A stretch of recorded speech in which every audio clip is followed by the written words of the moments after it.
जय हिंद दोस्तों, आप सभी का स्वागत है मेरे यूट्यूब चैनल वीआरके की पाठशाला में। आज के इस वीडियो में हम सीखने वाले हैं ट्रायंगल चैप्टर के नेक्स्ट पार्ट में, यानी कि हम आज सीखेंगे criteria of similarity of triangles. आपने चैप्टर्स में पढ़ा होगा कि तीन तरीके से हम सिमिलैरिटी ऑफ ट्रायंगल्स को, दो ट्रायंगल्स को हम तीन तरीक़ों से प्रूफ कर सकते हैं कि वो सिमिलर है। पहला क्राइटेरिया हो गया आपका डबल ए क्राइटेरिया, या फिर ट्रिपल ए क्राइटेरिया बोल सकते हैं उसको, ए क्राइटेरिया बोल सकते हैं, या आप उसको एस क्राइटेरिया बोल सकते हैं, एस क्राइटेरिया है। वीडियो में सीखने वाले हैं, तो प्लीज़ मेरे इस वीडियो में एंड तक जुड़े रहिएगा और स्टेप बाय स्टेप कैसे चीज़ों को प्रूफ की जाती है इसको सीखिएगा। ये आपके एग्जामिनेशंस में बहुत पूछे आते हैं। Proving criteria of triangles, criteria of similarity of triangles की प्रूविंग ज़रूर पूछी जाती है एग्जामिनेशंस में, तो इसको बड़े अच्छे से स्टेप बाय स्टेप देखिएगा, आपको अच्छे से समझ में आ जाएगा। तो चलते हैं अपने पहले क्राइटेरिया के ऊपर, जो कि आपका है डबल ए क्राइटेरिया, यानी कि ए क्राइटेरिया, या फिर उसको हम ए क्राइटेरिया भी बोलते हैं। ओके, तो देखिए इस थ्योरम में कहा गया है, if in two triangles corresponding angles are equal, corresponding sides are in the same ratio and hence the two triangles are similar।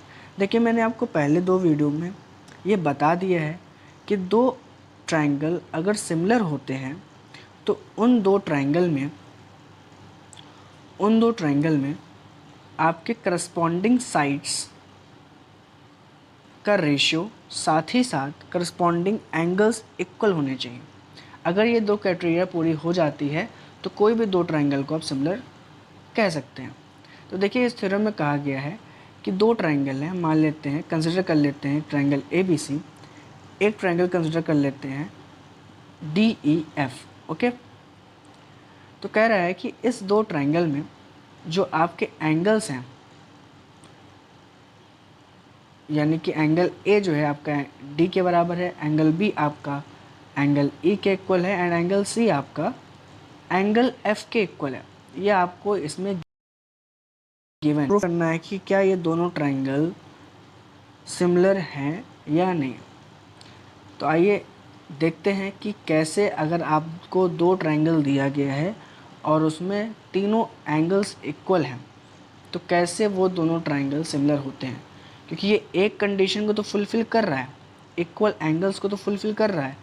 इस ट्रायंगल के सारे एंगल्स अपने करस्पॉन्डिंग एंगल्स के इक्वल है, लेकिन एक क्राइटेरिया जो और बच जाता है इसमें, साइड्स के रेशो का इक्वल होना, उसको अगर हम प्रूफ कर लेते हैं तो हम ये कह सकते हैं कि ये दोनों ट्रायंगल क्या हैं, सिमिलर हैं।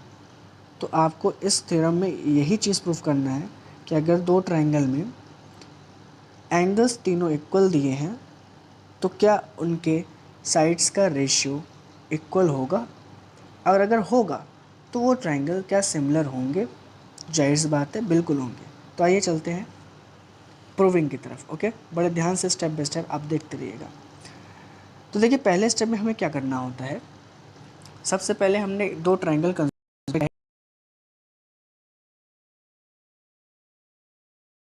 गिवन क्या क्या है, तो पहले लिख लेते हैं कि हमें गिवन क्या क्या है। Okay,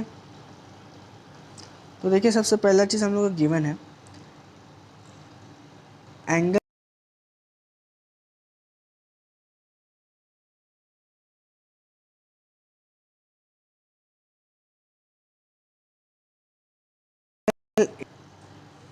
angle E। थोड़ा सा वीडियो लैग कर रही है तो इसके लिए माफ़ी चाहता हूँ। एंगल यहाँ पे D होगा। Okay, angle A angle D के इक्वल है, ये आपको गिवन है। एंगल B आपका एंगल E के इक्वल है, ये भी आपका गिवन है। और एंगल C आपका एंगल F के इक्वल है, ये भी आपका गिवन है। तो ये सारे पार्ट आपको दिए गए हैं क्वेश्चंस में। ओके, सेकंड पार्ट में हम कुछ कंस्ट्रक्शंस करेंगे, और ये कंस्ट्रक्शंस ये हम देखते हैं। कंस्ट्रक्शन में हम क्या करते हैं, इस ए बी साइड के इक्वल यहाँ पे हम कट लगाते हैं, और ये ए सी साइड है तो इसके इक्वल यहाँ पे कट लगाते हैं। तो कुछ इस तरह कट लगाना है कि ए बी जो है, यहाँ पे ई नाम दे देते हैं पॉइंट का, चलिए आप पी नाम दे दीजिए, और यहाँ पे इस पॉइंट का नाम क्यू दे देते हैं। तो कुछ पी और क्यू इस साइड और इस साइड में ऐसे जगह कट लगाना है कि जो डी पी है वो ए बी के इक्वल हो जाए, है वो डी क्यू के इक्वल हो जाए। तो यहाँ पे हम लिखते हैं cut D P and D Q on, कहाँ पे कट लगा रहे हैं, डी ई पे, ओके, डी ई, और कहाँ लगा रहे हैं कट, डी एफ पे। तो हमने यहाँ पे सिंपल से जो चीज़ हमने किया वो चीज़ लिख दिया कि हमने कट किया, क्या चीज़ कट किया, डी पी को डी ई में, डी एफ को डी क्यू में, डी क्यू को डी एफ में, ओके। और कुछ इस तरह किया सच दैट, कुछ इस तरह किया गया कि आपका जो ए बी है वो इक्वल हो जाए डी पी के, एंड जो आपका डी क्यू है वो इक्वल हो जाए डी एफ के, सॉरी डी क्यू इक्वल हो जाए ए सी के, ओके। यहाँ तक आपको क्लियर हुआ, ए बी इक्वल हो जाए डी पी के और ए सी इक्वल हो जाए डी क्यू के। यहाँ हमने लिख दिया कंस्ट्रक्शन का पार्ट। अब नेक्स्ट पार्ट में हमें ये दिखाना होता है कि हमें प्रूव क्या करना है। तो टू प्रूव हम लिखते हैं। तो हमें प्रूफ क्या करना है, हमें प्रूफ करना है कि इनके साइड्स का रेशियो इक्वल है या नहीं है। तो हमें प्रूफ करना है ए बी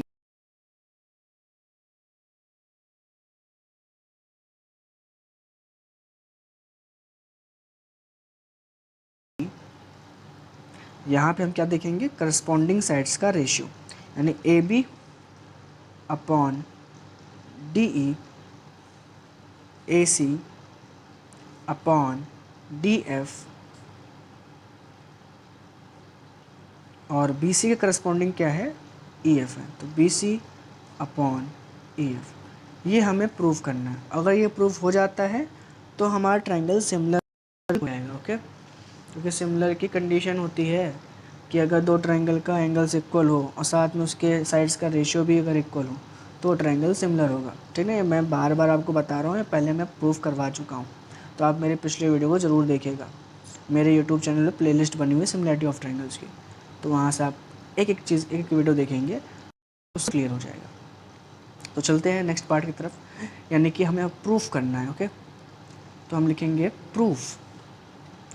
तो सबसे पहले हमें ये ध्यान देना होगा कि जो हमने एंगल बनाया था, लगाया था, तो इससे यहाँ पे एक चीज़ क्लियर हो रहा है कि जो ए बी है ये साइड डी पी के इक्वल हो गया, और जो ए सी है ये साइड डी क्यू के इक्वल हो गया। तो हम कॉन्ग्रुएंसी प्रूफ करने की पहले कोशिश करेंगे।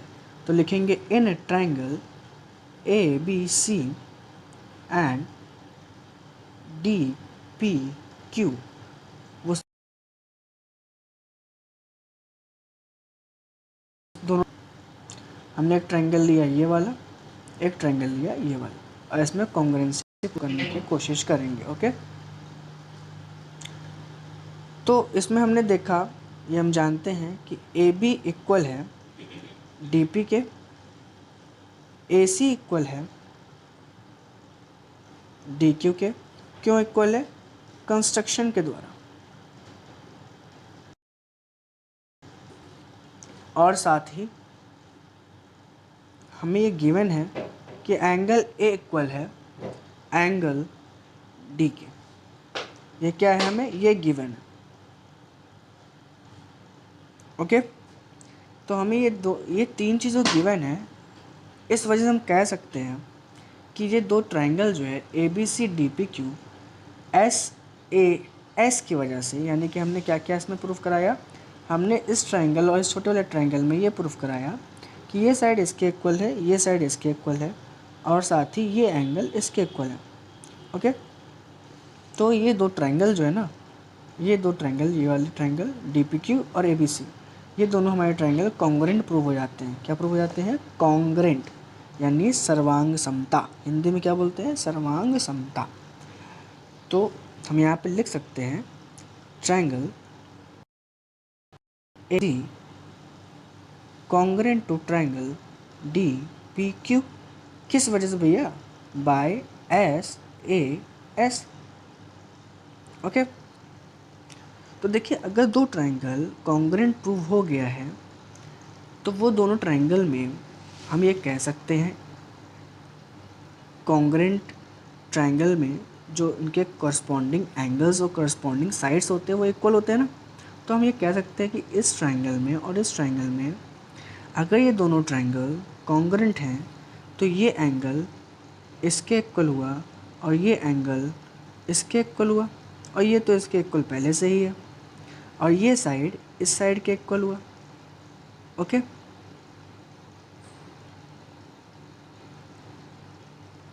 हम ये कह सकते हैं। तो देखिए हमें सिर्फ एंगल से मतलब होगा तो हम सिर्फ एंगल को इक्वल लिखेंगे, यानी कि बी वाला एंगल पी के इक्वल और सी वाला एंगल क्यू के इक्वल। तो हम यहाँ लिख देते हैं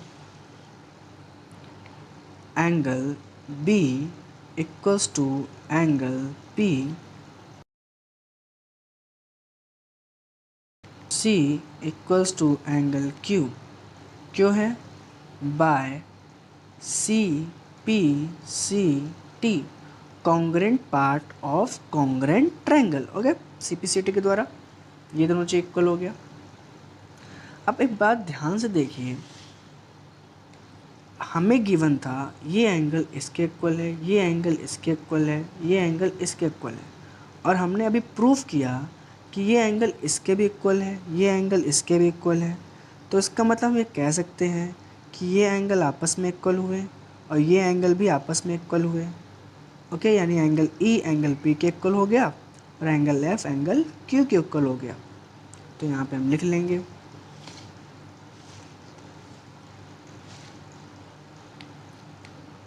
so angle P equals to angle E and angle Q equals to angle F. Okay, अगर ये एंगल इसके इक्वल है, ये एंगल इसके इक्वल है, तो हम ये कह सकते हैं कि ये कहीं ना कहीं करस्पॉन्डिंग कन्वर्स फॉलो कर रहा है, यानी कि करस्पॉन्डिंग एंगल्स हैं। और करस्पॉन्डिंग एंगल्स, अगर दो ट्रायंगल में करस्पॉन्डिंग एंगल्स इक्वल होते हैं तो ये लाइन और ये लाइन पैरेलल होती है। तो हम ये कह सकते हैं, क्या कह सकते हैं? By corresponding axiom, by corresponding axiom हम ये कह सकते हैं कि जो ये वाला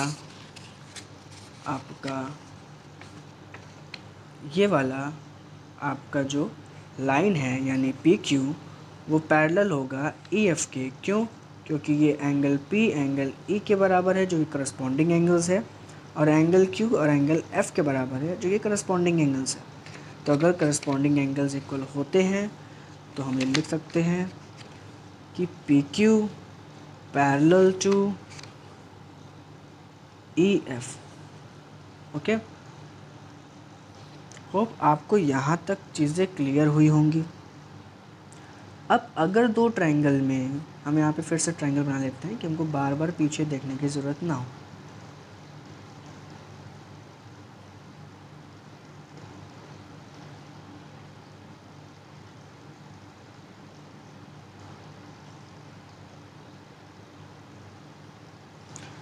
तो देखिए ये एंगल इसके इक्वल और ये वाला इसके इक्वल है, तो करस्पॉन्डिंग एंगल्स इक्वल हैं।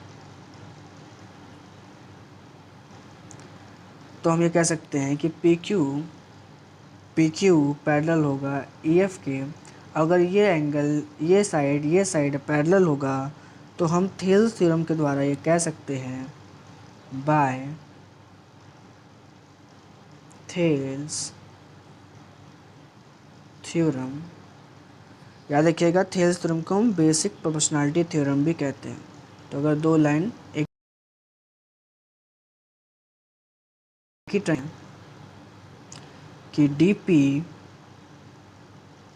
Upon P E equals to D Q upon Q F, ये थेल्स थ्योरम के द्वारा यानी बेसिक प्रोपोर्शनैलिटी थ्योरम के द्वारा हम ये चीज़ कह सकते हैं। अब हमें क्या करना है, हमें इसका रेसिप्रोकल करना है। आप ध्यान से एक एक स्टेप अगर देखते जाएंगे तो आपको समझ में आएगा ऐसा हम क्यों कर रहे हैं। Reciprocal both side, okay. जब ऐसा हम काम करते हैं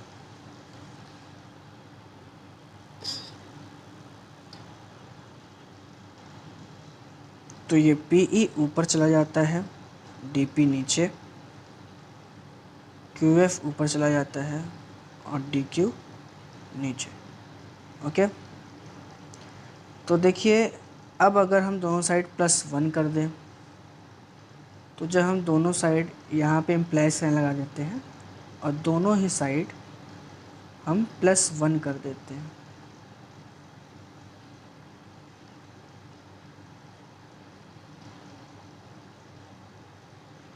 तो ये DP यहाँ जाएगा, DQ यहाँ जाएगा, तो ऊपर आ जाएगा आपका PE plus DP upon DP, QF plus DQ upon DQ।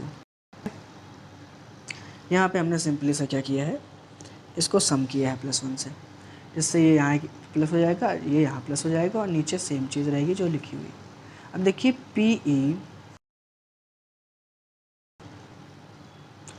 PE plus DP करेंगे तो ये पूरा साइड आ जाएगा यानी DE आ जाएगा, और DQ प्लस QF करेंगे तो यहाँ पे पूरा साइड आ जाएगा। तो हम ये चीज़ लिख लेते हैं, क्या लिखेंगे, इस पूरे जगह पे हम क्या लिख लेंगे, DE अपॉन DP, और यहाँ लिख लेंगे DF अपॉन DQ, ओके। तो हमने अभी तक इतना चीज़ तो कर लिया। अब साथ में ये भी देख लेते हैं कि हमें ये पता है और हमने ये निकाला भी है कि जो DP है हमारा वो AB के इक्वल होगा। हमने पीछे कंसिडर जब किया था तो इस DP को AB के इक्वल किया था और इस DQ को किसके इक्वल किया था, AC के इक्वल किया था। तो यहाँ पे हम लिख सकते हैं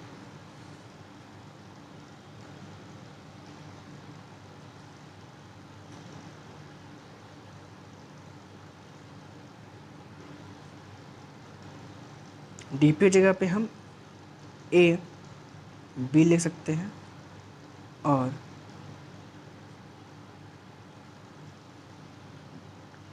DQ की जगह पे हम AC लिख सकते हैं, ओके। यहाँ तक होप आपको क्लियर हो गया होगा कि हमने ऐसा क्यों किया भाई। लिख देते हैं कि हमारा जो DP था वो इक्वल था AB के और जो हमारा DQ था वो इक्वल था हमारा AC के। ऐसा कंस्ट्रक्शन हमने किया था, ओके। इसको हम रेसिप्रोकल कर देते हैं। ऐसा क्यों कर रहे हैं, क्योंकि हमने जो पीछे प्रूविंग में लिखा है हमारा सेम टू सेम वो चीज़ मिल जाए, इसलिए हम इसका रेसिप्रोकल कर देते हैं।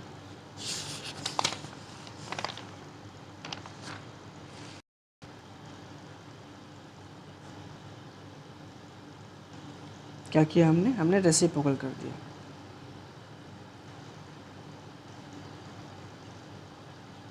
जब हमने रेसिप्रोकल किया तो हमने इन दोनों को उल्टा कर दिया। तो देखिए यहाँ पे ये दो साइड्स का रेशियो तो इक्वल आ गया। अब जो तीसरी साइड बचती है BC वाली, तो देखिए अभी तक हमने AB upon DE AC upon DF को इक्वल कर दिया है। सिमिलरली हम AB अपॉन DE को इक्वल कर सकते हैं BC अपॉन QR के भी। कैसे कर सकते हैं, तो देखिए इसमें अगर हमने ट्रायंगल, अभी तो ट्रायंगल जो बनाया था हमने वो ABC और आपका DEF बनाया था, उसमें हमने यहाँ से लाइन खींची थी। तो जब यहाँ से लाइन खींची तो हमने देखा कि AB रेशियो DE इक्वल आ गया AC रेशियो DF के। अगर हम सेम टू सेम लाइन ऐसे कट कर दें जो कि हमारा BC के इक्वल, यहाँ पे हम मान लेते हैं कुछ M ले लेते हैं, यहाँ पे N ले लेते हैं। तो अगर हम एक ऐसी लाइन खींच देते हैं तो हमारा जो BC होगा वो EF के इक्वल आ जाएगा, और जो हमारा यहाँ पे BC और नीचे EF होगा, ठीक है। ओके, तो हम जब ऐसी लाइन खींचेंगे तो सिमिलरली जैसा हमने अभी तक प्रूफ किया था, तो उसके अकॉर्डिंग BC इक्वल हो जाएगा EF के और AC इक्वल हो जाएगा DF के। ओके, यहाँ पे AC अपॉन DF लिख देते हैं। तो हम सिमिलरली ऐसे प्रूफ कर सकते हैं, तो हम इसको प्रूफ नहीं करेंगे क्योंकि हमने एक चीज़ प्रूफ कर लिया। तो अब ये चीज़ हम सिमिलरली करके लिख सकते हैं। ओके, सिमिलरली हम ये चीज़ कर सकते हैं। तो जब हमने देखा कि AB अपॉन DE इक्वल है AC अपॉन DF के भी, AC upon DF BC upon EF के भी इक्वल है, यानी ये चीज़ इसके भी इक्वल है और ये सेम चीज़ इसके भी इक्वल है, तो हम ये लिख सकते हैं बाय इक्वेशन 1 एंड 2। सो हम लिखेंगे by equation 1 and 2 AB equals to DE, AC equals to D, BC equals to EF। जो चीज़ हमें प्रूफ करानी थी हमने करा दिया, कॉरस्पॉन्डिंग साइड्स का रेशियो हमने इक्वल करा दिया। तो इस वजह से हम ये कह सकते हैं hence triangle ABC similar to triangle DEF। तो बड़े ही देर बाद, बहुत ही लंबे लंबे स्टेप्स के बाद हम यहाँ तक पहुँच गए और हमने ट्रायंगल्स को सिमिलर प्रूफ करा दिया। जब हमें 3 एंगल्स दोनों ट्रायंगल के इक्वल दिए गए थे तो हमने एक एक स्टेप समझ के ये प्रूफ करा दिया कि वो दोनों ट्रायंगल सिमिलर होंगे। ठीक, यानी कि अगर कोई भी आपको 2 ट्रायंगल दे दिया जाए जिसके एंगल्स आपको इक्वल दिए रहे, यानी कि ABC एंगल आपका DEF के इक्वल, ने ये भी प्रूफ करा दिया कि इनके साइड्स का रेशियो भी इक्वल होगा, और जब साइड्स का रेशियो भी इक्वल होगा तो वो सिमिलर भी होगा। इस क्राइटेरिया को हम AA क्राइटेरिया या फिर AA क्राइटेरिया दोनों कह सकते हैं। ओके, हम AA क्राइटेरिया और AA क्राइटेरिया दोनों क्यों कह सकते हैं, क्योंकि किसी भी ट्रायंगल में अगर 2 एंगल इक्वल होता है ना, तो आप कोई भी 2 ट्रायंगल बनाइएगा, उन दोनों ट्रायंगल में 2 एंगल्स को इक्वल कर लीजिएगा, तो आपको ये पता है कि ट्रायंगल्स के एंगल्स का सम 180 होता है, तो थर्ड वाला एंगल ऑटोमेटिकली इक्वल हो जाएगा। ओके, तो हमारा टॉपिक था मेनली कि जब 2 ट्रायंगल में एंगल्स इक्वल दिए हो तो कैसे वो सिमिलर प्रूफ कराया जा सकता है और कैसे उसका साइड्स का रेशियो इक्वल होता है। तो हमने ये चीज़ प्रूफ करा दिया स्टेप बाय स्टेप, जिसको हम बोलते हैं SSS क्राइटेरिया। ओके, चलते हैं नेक्स्ट क्राइटेरिया को।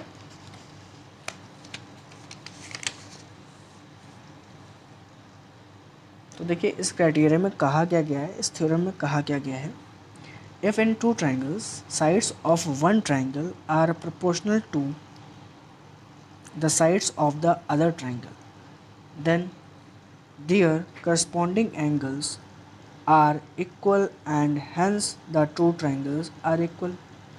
यानी कि आपको 2 ट्रायंगल बना लेने हैं,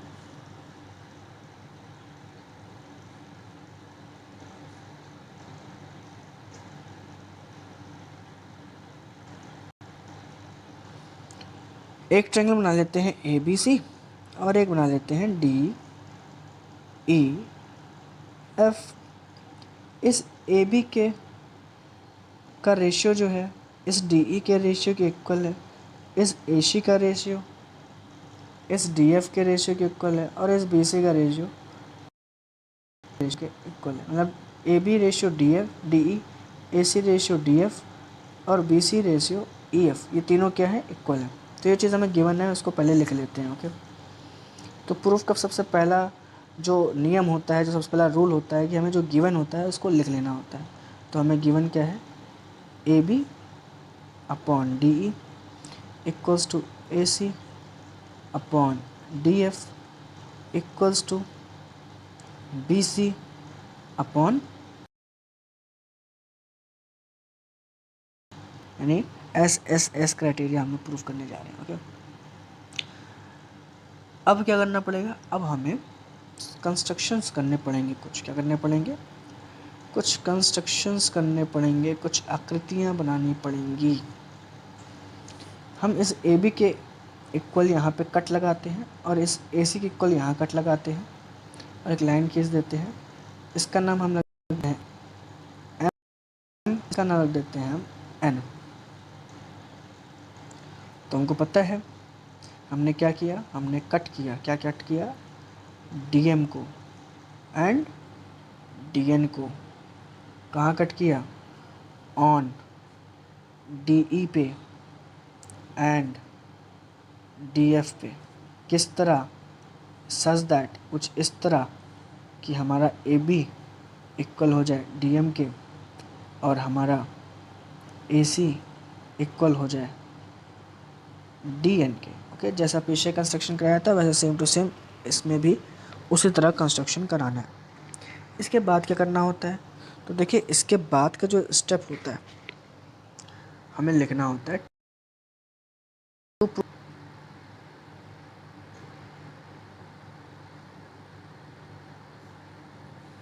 तो हमें प्रूफ क्या करना है, हमें प्रूफ ये करना है कि अगर दोनों ट्रायंगल के साइड्स का रेशियो इक्वल दिया गया है तो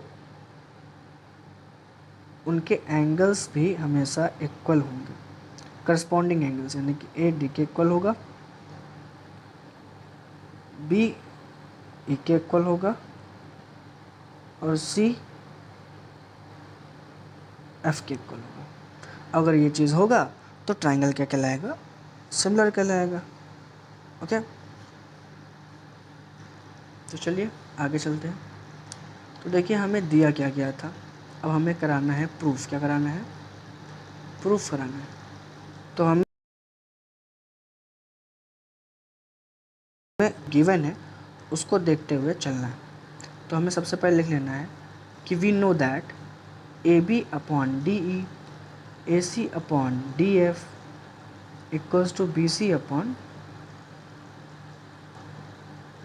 EF। ये हमें गिवन है, इसमें से हम सिर्फ ये दो पार्ट उठा लेते हैं। ऐसा क्यों कर रहे हैं, अभी आपको सब समझ में आ जाएगा। तो AB अपॉन DE हम कह सकते हैं AC अपॉन DF के, और हमें ये पता है कि AB जो है अभी हमने कंस्ट्रक्शन किया DM के इक्वल किया ना, और AC को हमने कंस्ट्रक्ट किया DN के इक्वल। तो यहाँ पे हम वो चीज़ लिख लेंगे कि जो हमारा DM था वो AB के इक्वल था, जो हमारा AC था वो DN के इक्वल था। ओके, तो हमने ये चीज़ें लिख लिया। अब क्या करेंगे, हमें कहीं ना कहीं इस ट्रायंगल में रेशियो को इक्वल कराने की कोशिश करना है। तो हमने अभी लिख लिया DM अपॉन DE लिख लिया हमने, और DN अपॉन DF लिख लिया। हमें कहीं ना कहीं थेल्स थ्योरम के प्रॉपर्टीज़ की तरफ बढ़ना है। तो जब थेल्स थ्योरम की प्रॉपर्टी की तरफ बढ़ते हैं तो वो क्या कहलाता है, वो कहता है कि DM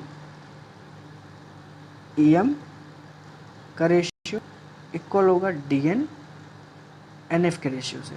तो कहीं ना कहीं हमें इसमें भी वही चीज़ प्रूफ करानी पड़ेगी। तो देखिए हमें ये रेशियो ये दिया है और ये रेशियो ये दिया है, तो हम क्या कर लेंगे, हम इसको माइनस करा देंगे। तो सबसे पहले क्या करते हैं, दोनों तरफ -1 कर देते हैं। क्या कर देते हैं? -1। सबसे पहले हम करेंगे रेसिप्रोकल, क्योंकि बिना रेसिप्रोकल करे काम नहीं होगा। क्योंकि जो बड़ी साइड है वो DE है, ना कि DM है। जब रेसिप्रोकल करते हैं तो DE ऊपर चला जाता है, DM नीचे आ जाता है, DF ऊपर चला जाता है, DN नीचे आ जाता है। अब हम बोथ साइड करेंगे -1।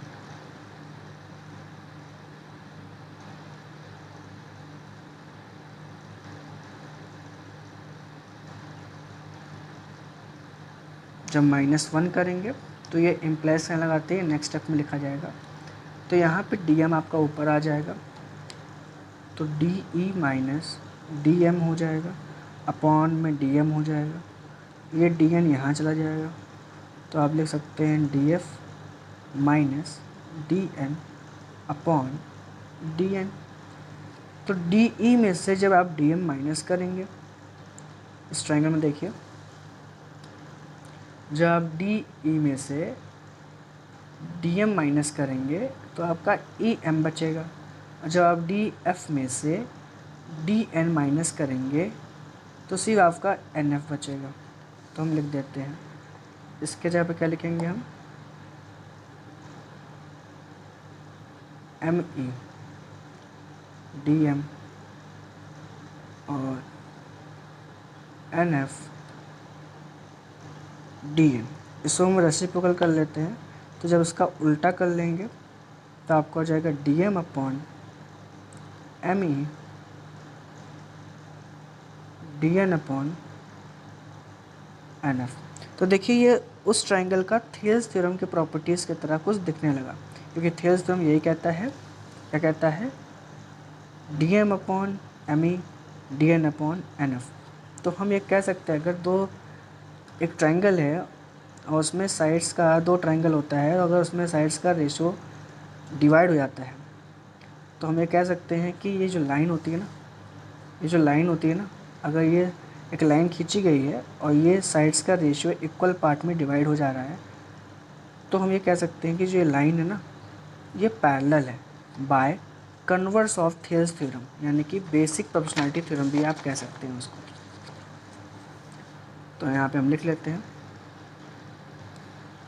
अगर आपको बेसिक प्रोपोर्शनैलिटी थ्योरम नहीं पता है, आपको उसका कन्वर्स नहीं पता है, उसकी प्रूविंग नहीं पता है, तो आप मेरे पिछले वाले पार्ट को देख सकते हैं, जिसकी प्लेलिस्ट आपको मेरे यूट्यूब चैनल पे मिल जाएगी।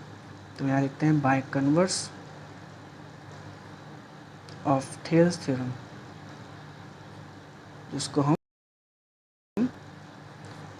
बेसिक प्रोपोर्शनैलिटी थ्योरम भी कह सकते हैं। इसके हम कह सकते हैं ये जो लाइन बनाई गई है MN, ये पैरेलल होगी EF के। ओके, तो जब ये पैरेलल हो गई तो हम ये कह सकते हैं, यहाँ पे एक ट्रायंगल फेस बना लेते हैं जिससे समझने में आसानी होगी। जल्दी से ABC DEF M। ओके, जब ये लाइन इसके पैरेलल हो गया तो हम ये कह सकते हैं कि ये एंगल इसके इक्वल होगा, ये एंगल इसके इक्वल होगा। क्यों होगा? करस्पॉन्डिंग एंगल्स है, इस वजह से होगा कि अगर दो लाइन पैरेलल रहती है और उसको ट्रांसवर्सल लाइन कट करती है तो ये करस्पॉन्डिंग एंगल्स में दिख रहा है। तो हम लिख सकते हैं angle M, angle E and angle M, angle F equal है। क्यों है? करस्पॉन्डिंग एंगल्स हैं। ओके, ये क्लास 9 में बताया जाता है कि जब आप, ये क्लास 9 का टॉपिक है लाइन एंड एंगल्स का, तो आप इसको क्लास 9 में समझे होंगे। मैं यहाँ बताऊँगा तो वीडियो बहुत लंबी बन जाएगी, तो बस इतना समझ लीजिए कि दो लाइन अगर पैरेलल होती है तो ट्रांसवर्सल लाइन कट करती है तो करस्पॉन्डिंग साइड उसके इक्वल होते हैं। ओके, तो यहाँ तक आपको समझ में आया कि ये एंगल इसके इक्वल, ये एंगल इसके इक्वल हो गया। ओके, और हमने ये देखा था कि हमने कंस्ट्रक्शन किया था तो ये इसके इक्वल किया था, ये इसके इक्वल किया था। इतना चीज़ क्लियर हो गया आपको?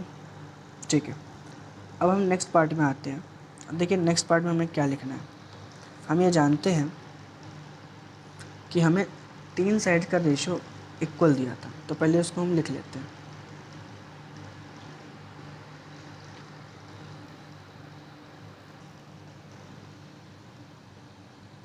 ए B upon D E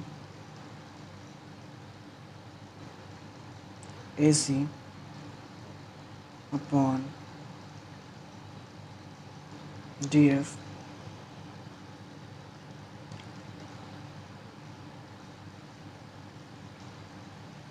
B C upon E F. ये हमने लिख लिया जो हमें गिवन था। ओके, फिर हमने ये देखा कि जो हमारा ए बी है, देखिए हमें इसमें प्रूफ क्या कराना है आगे। हमें ये दिखाना है कि ये साइड इसके इक्वल है। अगर ये हम ये दिखा देंगे तो इससे आगे चीज़ें आसान हो जाएंगी जो हमें करना है। तो पहले ध्यान देना होगा कि ये साइड इसके इक्वल कैसे हो जाए। तो हमने ये लिख लिया जो हमें दिया था।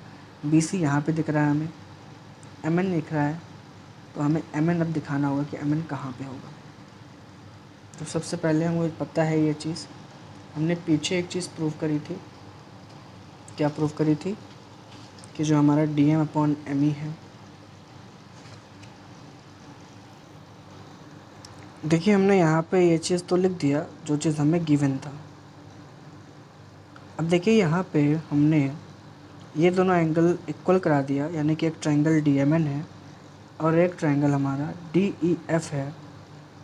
तो अगर दो ट्रायंगल में दो एंगल्स इक्वल होते हैं, तो अभी हमने पीछे देखा कि अगर दो एंगल इक्वल होते हैं तो तीसरा एंगल ऑटोमेटिकली दोनों ट्रायंगल का इक्वल होता है। और अगर तीनों ट्रायंगल के मतलब दोनों ट्रायंगल के एंगल्स, सारे एंगल्स अगर इक्वल होते हैं तो एक क्राइटेरिया के द्वारा वो दोनों ट्रायंगल सिमिलर होंगे। तो हम ये कह सकते हैं, क्या कह सकते हैं भाई, कि triangle D M N similar होगा ट्रायंगल डी ई एफ के बाय ए क्राइटेरिया। ओके, क्योंकि अभी हमने पीछे प्रूफ किया था कि अगर दो ट्रायंगल के एंगल्स इक्वल होंगे तो दोनों ट्रायंगल क्या होगा, सिमिलर होगा। तो इस वजह से हम कह सकते हैं कि जो साइड्स का रेशियो होगा ना, दोनों डी एम और डी ई इक्वल होगा डी एन और डी एफ के और आपका एम एन ई एफ के। ये क्यों लिखा हमने? ये हमने लिखा सी पी एस टी के द्वारा, यानी कि corresponding part of similar triangle, ये चल सकते हैं। अच्छा,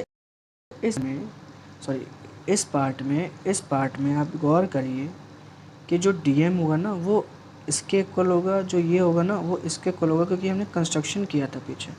अब पीछे वीडियो पर पीछे जाके ध्यान दीजिएगा ये चीज़ कि ए बी के बराबर डी एम था, ए सी के बराबर डी एन था, ये जी हमने कंस्ट्रक्ट किया था। तो अगर ये पूरा पार्ट इसके इक्वल हो गया, ये पूरा पार्ट इसके इक्वल हो गया, तो ये वाला पार्ट इसके इक्वल भी होगा कि नहीं होगा? तो हम ये कह सकते हैं therefore B C E F equals to M N E F से कैंसिल हो जाएगा और हम ये कह सकते हैं बी सी इक्वल हो जाएगा एम एन के। किसके इक्वल हो जाएगा? एम एन के। तो अगर अब इन दोनों ट्रायंगल में ये साइड भी इसके इक्वल हो गई तो ए बी सी और D M N S S S के बेसिस पे कॉन्ग्रेंट हो गए। क्या हो गए? कॉन्ग्रेंट हो गए। क्या लिखेंगे? In triangle A B C triangle D M N angle sorry, A B equals to D M, B C equals to M N,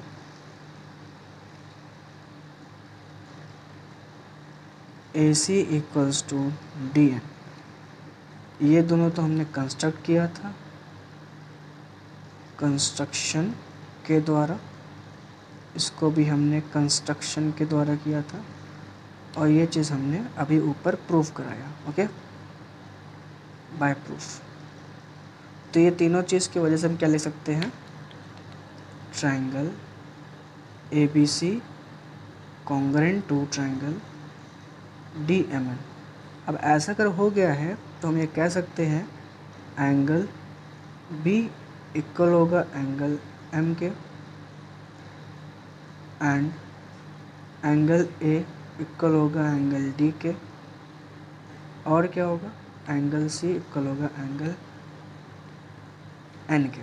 क्यों होगा, सी पी सी टी के बेसिस पे corresponding part of congruent triangle. Okay, हमने क्या लिखा है बता देता हूँ। मैं लिखा है कि अगर ये कॉन्ग्रेंट है तो ये एंगल इसके इक्वल, ये एंगल इसके इक्वल, ये एंगल इसके इक्वल होगा कि नहीं होगा, बिल्कुल होगा। तो देखिए अभी हमने ये भी प्रूफ किया था पीछे कि जो हमारा जो एम वाला एंगल है ना, ये जो एम वाला एंगल है वो इसके इक्वल है, और जो एन वाला एंगल है वो इसके इक्वल है। और अभी हमने ये फिर प्रूफ किया कि ये एंगल इसके इक्वल भी है और ये वाला इसके इक्वल है। तो सीधी सीधी बात हो जाती है, अगर ये इसके इक्वल है और ये इसके इक्वल भी है तो ये वाला इसके इक्वल हो जाएगा, और ये इसके इक्वल है और ये सेम एंगल इसके इक्वल है तो ये वाला इसके इक्वल हो जाएगा।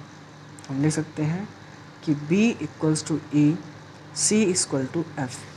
क्या लिखेंगे, therefore angle B equals to angle E and angle C equal to angle F। Okay, इतना करने के बाद हम क्या करेंगे, इतना करने के बाद हमारा तीनों एंगल इक्वल प्रूफ हो जाता है। Hence angle A equals to angle D, angle B equals to angle E and angle C equals to. तो हम कह सकते हैं, क्या कह सकते हैं, triangle A B C similar to triangle D E F.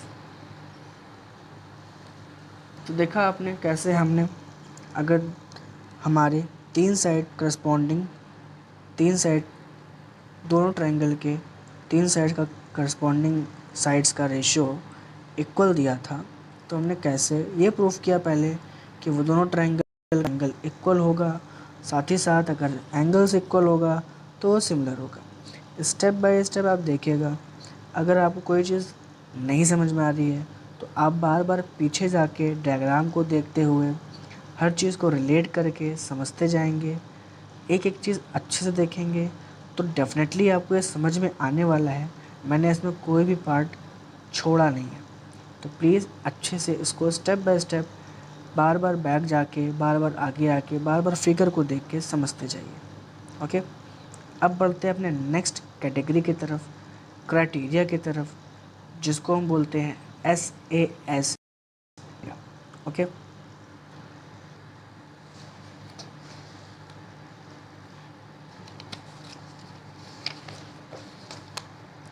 तो पहले पढ़ लेते हैं कि इस थ्योरम में बोला क्या गया है। तो देखिए इस थ्योरम में हमें बोला गया है कि if one angle of a triangle is equal to one angle of the other triangle and the sides including these angles are proportional are similar. यानी कि सिंपल सी बात कही है कि अगर दो ट्रायंगल है, दोनों ट्रायंगल में, पहले हम ट्रायंगल ले लेते हैं फिर बताते हैं।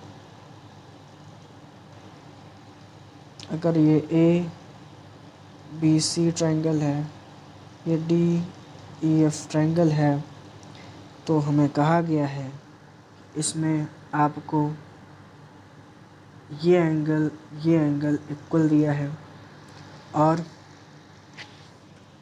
दो साइड्स का रेशियो, करस्पॉन्डिंग साइड्स का रेशियो इक्वल दिया है, यानी कि हम मान लेते हैं A B upon D E A C upon D F होगा। तो हम पहले लिख लेते हैं जो चीज़ हमें गिवन है। क्या गिवन है? हमें गिवन है angle A equals to angle D, और क्या गिवन है? A B D equals to A C D F. हमें फिर सेम टू सेम वही चीज़ कंस्ट्रक्ट करनी है जो अभी तक हम कंस्ट्रक्ट करते हुए आए हैं। नेक्स्ट पार्ट में क्या करना है? हमें कंस्ट्रक्शन करना है।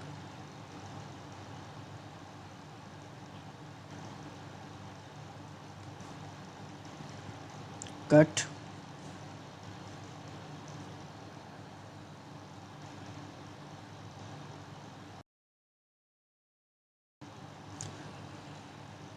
cut DM and DN on DE and DF such that AB equals to DM, AC equals to DM। ये आपको समझाने की जरूरत नहीं पड़नी चाहिए क्योंकि मैंने पिछले दोनों पार्ट में ये चीज़ समझा दिया आपको। जो मैंने कंस्ट्रक्ट किया है सेम टू सेम है, कुछ समझाने लायक नहीं है। आगे बढ़े, ठीक है। अब हमें क्या करना है? टू प्रूफ क्या करना है? प्रूफ करना है कि ट्राइंगल क्या है? सिमिलर है। A B C similar to triangle D E F के। तो प्रूफ करते हैं पहले। तो आपको पता है, इसे आपको पता होना चाहिए कि अगर दो ट्राइंगल सिमिलर होते हैं तो उनके तीनों एंगल्स साथ ही साथ करस्पॉन्डिंग साइड्स का रेशियो इक्वल होना चाहिए। तो उसी लक्ष्य की ओर हम बढ़ेंगे। और कैसे? हम ये दोनों में से एक कैटेगरी भी प्रूफ करा लेते हैं अगर, क्योंकि हमने पीछे दोनों क्राइटेरिया प्रूफ करा लिया है कि जब तीन एंगल्स बराबर होते हैं या फिर तीनों साइड्स के रेशियो इक्वल होते हैं तो चीज़ें सिमिलर कहलाती हैं। तो उन दोनों में से एक भी चीज़ अगर यहाँ पे हम प्रूफ करा लेते हैं तो ऑटोमेटिकली हम ये लिख सकते हैं कि उस क्राइटेरिया की वजह से ये ट्राइंगल सिमिलर है। तो प्रूफ की तरफ बढ़ते हैं। तो हमने जो यहाँ पे बनाया था ट्राइंगल, ये साइड इसके इक्वल हो गई थी और ये साइड इसके इक्वल हो गई थी। तो हम यहाँ लिखेंगे इन दो ट्राइंगल के बारे में, in triangle A B C and triangle D M N congruency proof कराएंगे। इसमें ये कराएंगे congruency proof. Angle A equals to angle D, A B equals to and A C equals to D N. ये दोनों construction के basis पे है और ये आपको गिवन है। तो हम कह सकते हैं ए बी सी कॉन्ग्रुएंट है डी एम एन के। ओके, यहाँ तक क्लियर हुआ? ठीक है। तो अगर ये इक्वल है तो हम ये कह सकते हैं, क्या कह सकते हैं कि एंगल बी इक्वल होगा एंगल एम के, एंगल सी इक्वल होगा एंगल एन के, सी पी सी टी के बेसिस पे। बी वाला एम के इक्वल और सी वाला बी वाला एम के इक्वल, सी वाला एन के इक्वल अगर ये कॉन्ग्रुएंट है तो। अब हमें ये देखना होगा कि जो हमें साइड्स का रेशियो दिया था, तो पहले उसको नोट कर लेते हैं। साइड रेशियो क्या दिया था हमें?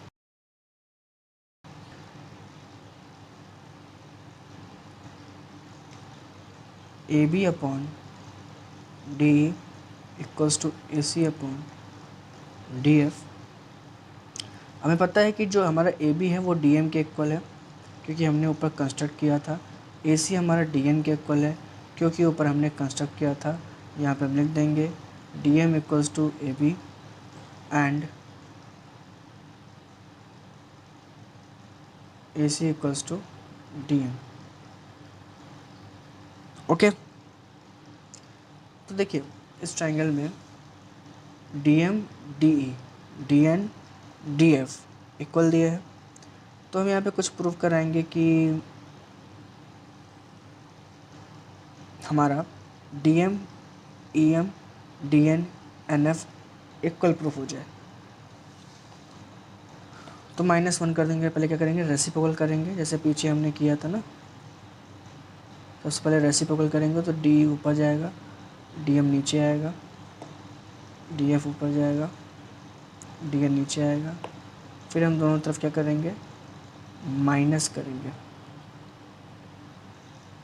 ऐसे पीछे ऐसा कुछ यूज़ नहीं हुआ था, लेकिन इसमें इसका यूज़ है।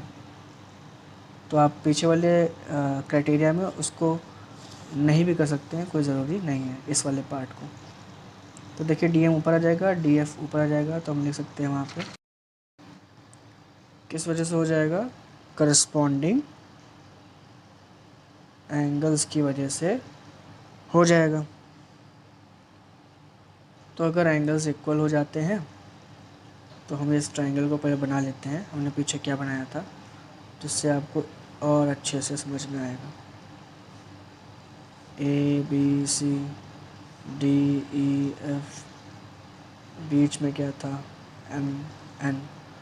हमने ये प्रूफ करा दिया, ये एंगल इसके इक्वल होगा, ये वाला इसके इक्वल होगा, ये तो दिया ही था। ओके, तो अगर ये एंगल इक्वल हो गया, ये एंगल इक्वल हो गया, हमने पीछे ये प्रूफ कराया था, ये वाला एम बी के इक्वल है, एन सी के इक्वल है, तो आपका ई बी के इक्वल भी हुआ, क्योंकि ये दोनों आपस में इक्वल हैं, तो इसके इक्वल ये भी हुआ। तो हम कह सकते हैं so angle B equals to angle E and angle C equals to angle F.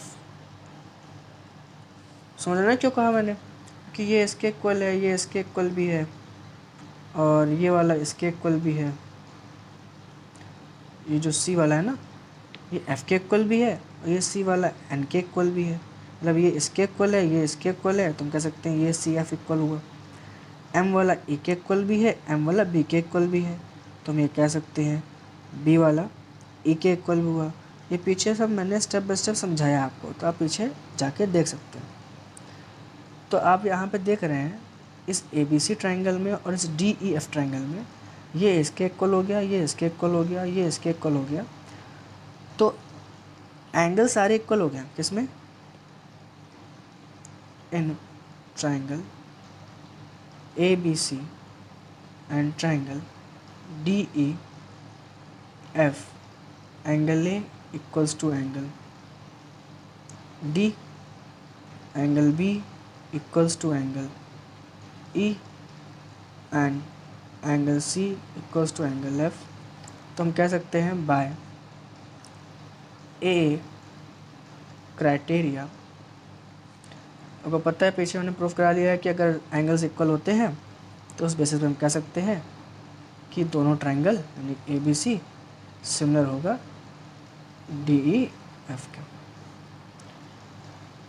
Okay, तो यहाँ पे हमने ये भी देख लिया कि अगर आपको दो साइड्स दो ट्राइंगल हैं, उनके दो साइड्स का रेशियो, करस्पॉन्डिंग साइड्स का रेशियो इक्वल दिया है और साथ ही इंक्लूडेड वन एंगल इक्वल है, तो हम सिंपल सा उस बेसिस पे कह सकते हैं अब कभी भी हमें दो ट्राइंगल दिया जाएगा और दो साइड्स का करस्पॉन्डिंग रेशियो इक्वल होगा और एक एंगल इक्वल होगा, तो हम कह सकते हैं कि वो दोनों ट्राइंगल सिमिलर है।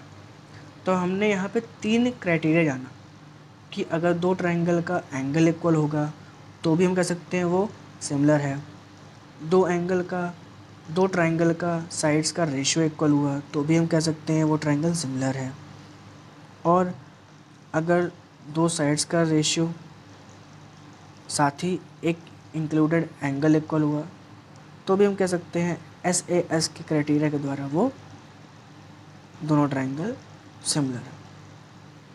होप आपको ये तीनों क्राइटेरिया समझ में आया होगा।